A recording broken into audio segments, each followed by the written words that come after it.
వసంతవల్లరి వీణులతో వీక్షించండి. వసంతవల్లరికి స్వాగతం. ఈనాటి వసంతవల్లరిలో సుప్రసిద్ధ కథా రచయిత కీర్తిశేషులు బెహరా వెంకట సుబ్బారావు గారు రచించిన కథ న్యాయం వింటారు.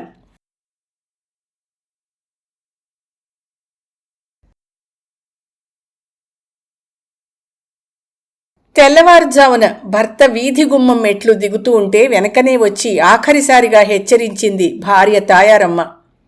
నే చెప్పినవన్నీ గుర్తున్నాయా? అక్కడ మీ అన్నయ్యలు చెప్పింది విని గంగిరెద్దులా తలూపి వచ్చేయడం కాదు.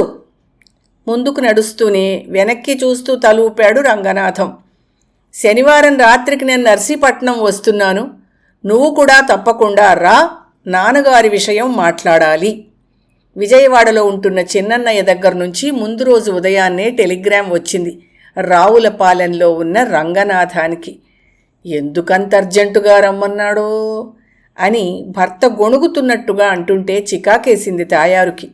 మీ నాన్నగారి గురించి మాట్లాడాలని స్పష్టంగా ఉందిగా అంది. అదే ఏం మాట్లాడాలని? భర్త మాటలకి తల కొట్టుకుంది తాయారు. నా కర్మ కొద్దీ దొరికారు కదూ, ఆ పాటి అర్థం కాలేదుటండి. తల్లిపోయింది కదా అని అన్నదమ్ముల్లాగే ఆఖరిసారిగా నాన్నని తనతో తెనాలి తీసుకెళ్ళింది మీ అక్కయ్య. నెల్లాళ్ళయింది. ఎవరైనా వచ్చి నాన్నని తీసుకెళ్ళండి అని ఉత్తరాల మీద ఉత్తరాలు రాస్తోంది కదూ. ఎవరు తీసుకెళ్లి తమ దగ్గర ఉంచుకోవాలో తేల్చుకుందుకి అన్నదమ్ములందరినీ సమావేశపరుస్తున్నాడు మీ చిన్నన్నయ్య. తండ్రి నెల్లాళ్ళు ఉండేసరికి భారం అయిపోయింది కాబోలు. పిఠాపురం ఇల్లు అమ్మినప్పుడు అన్నదమ్ములతో సమానంగా తనకి 4వ వంతు వాటా వస్తుందని 40,000 పట్టుకెళ్ళింది. హక్కును అనుభవిస్తున్న వాళ్ళు బాధ్యతను కూడా స్వీకరించాలి. కూతురు దగ్గరుండడం బావుండదేమోనే. భర్త అంటున్న మాటలు చిర్రెత్తించాయి తాయారికి. ఆహా, బావుండదు. నాలుక మడత పెట్టుకున్న ఆ మాటలు పూర్తిగా వినండి. రంగనాథు టంగు మడతపడింది. కిందటి సంవత్సరం మన అమ్మాయికి పెళ్లికి 2 లక్షలు ఖర్చు అయింది, గుర్తుంది కదా? 1,500 గదుటే. పెనిమిటి మాటలకి పెంబెత్తంలా చర్రుమని పైకి లేచింది తాయారు. ఇదిగో, మీరు నోరు మూసుకుని నే చెప్పినట్టు విని అక్కడ అప్పచెప్పండి. గంగిరెద్దు తలూపింది. పెళ్లికి 2 లక్షలు ఖర్చయ్యాయి. పెళ్లి అప్పులకి వడ్డీలు, పిల్లల చదువులకి ఖర్చులు, వచ్చే జీతం చాలక సంసారం గడవడం చాలా కష్టంగా ఉంది. అప్పులన్నీ తీర్చేశాం గదుటే. రంగనాథం నాలుక మడత వీడింది పొరపాటున. నోరు మూసుకుని వినమన్నానా? కళ్ళురిమింది తాయారు. అప్పులు ఎక్కడ తీరాయి? వడ్డీకి తెచ్చిన అప్పులు తీర్చారు. నా నగలన్నీ మూటకట్టి మీ బ్యాంకులో మూలబెట్టారు.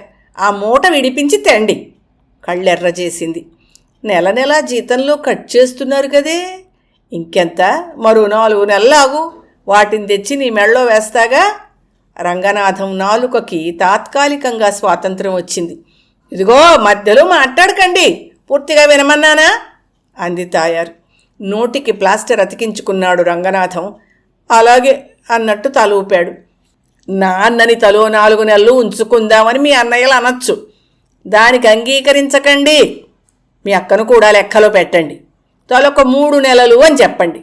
అసలు ఈ వంతులకే అంగీకరించకండి, అర్థమైందా?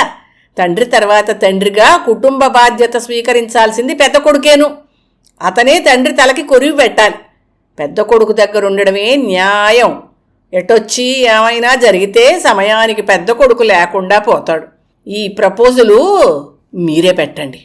అతనికి పిల్లలు ఎక్కువ, జీతం తక్కువ అని అంటే మటుకు మనం నెల 100-200 పంపిద్దాం. రాత్రంతా భర్త తలకెక్కించి పంపించింది తాయారు.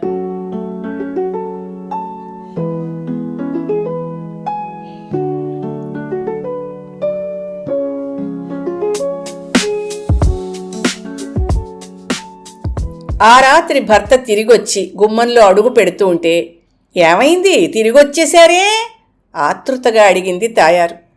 రాజమండ్రి స్టేషన్లో నా రైలు కోసం నిరీక్షిస్తున్నాను. అంతలో విశాఖపట్నం ప్యాసింజర్ వచ్చింది. అందులో పెద్దన్నయ్య, వదినగారు, పిల్లలు కనిపించారు. వాళ్ళ అత్తయ్య గారు చనిపోయారుట. నిడదవోలు వెళ్తున్నారు. మా సమావేశం క్యాన్సిల్ అయినట్టు చిన్నన్నయ్యకి ఫోన్లో చెప్పాడు గుమ్మంలోనే రంగనాథం. మరి తిరిగి రావడానికి ఎంత ఆలస్యమైందే? భార్య ప్రశ్న. రాజమండ్రిలో మన అమ్మాయి ఇంటికి వెళ్ళానే. రంగనాథం సంజాయిషి. ఆహా అంది ఆ ఇల్లాలు శాంతపడి. అక్కడ అల్లుడుగారింట్లో అతని తమ్ముళ్ళు మేనమామగారు సమావేశమయ్యారు. పక్షవాతంతో పడి ఉన్న మన అల్లుడి తల్లిని ఎవరి దగ్గర ఉంచుకోవాలన్న విషయంలో గొడవలు పడుతున్నారు. నన్ను అడిగారు వాళ్ళ మేనమామ. పెద్దవారండి మీరు, మీ నిర్ణయానికి కట్టుబడి ఉంటాము చెప్పండి అన్నారు ముగ్గురూను. ఏం చెప్పారు? కంగారు పడుతూ అడిగింది తాయారు. నువ్వన్నట్టుగానే పెద్దబ్బాయి అంటే మన అల్లుడి దగ్గర ఉండడమే న్యాయం అని చెప్పానే అన్నాడు రంగనాథం. హా అంటూ పై మెట్టు మీద చతికిల పడింది తాయారు.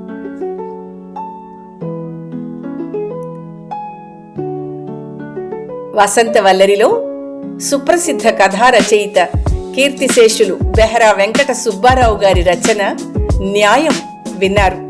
ఈ కథ 1997 జూన్ 20 నాటి స్వాతి సపరివార పత్రికలో ప్రచురితమైంది. వసంతవల్లరిలో ఇవాల్టి కార్యక్రమం మీకు నచ్చిందని ఆశిస్తున్నాను. అందుకే లైక్ చేసి మీ మిత్రులకు బంధువులకు లింక్ను షేర్ చేసి మీ అమూల్యమైన అభిప్రాయాన్ని నాకు కామెంట్ బాక్స్లో తెలియచేయమని, వసంతవల్లరికి సబ్స్క్రైబ్ చేయమని విన్నవించుకుంటూ మీ వసంతలక్ష్మి అయ్యగారికి సెలవు. మరి థ్యాంక్ యూ. వసంతవల్లరి మిత్రులు, శ్రేయోభిలాషులు, వీక్షకులు, శ్రోతలు అందరికీ ఒక విజ్ఞప్తి. గతంలో లాగానే ఎప్పటికప్పుడు నా కథలను విని స్పందన తెలియచేయమని కోరుతూ, నేను చదివిన కథ మీకు బాగా నచ్చినట్టయితే తప్పకుండా హైప్ ఆప్షన్ నొక్కి నన్ను ప్రోత్సహిస్తారు కదూ.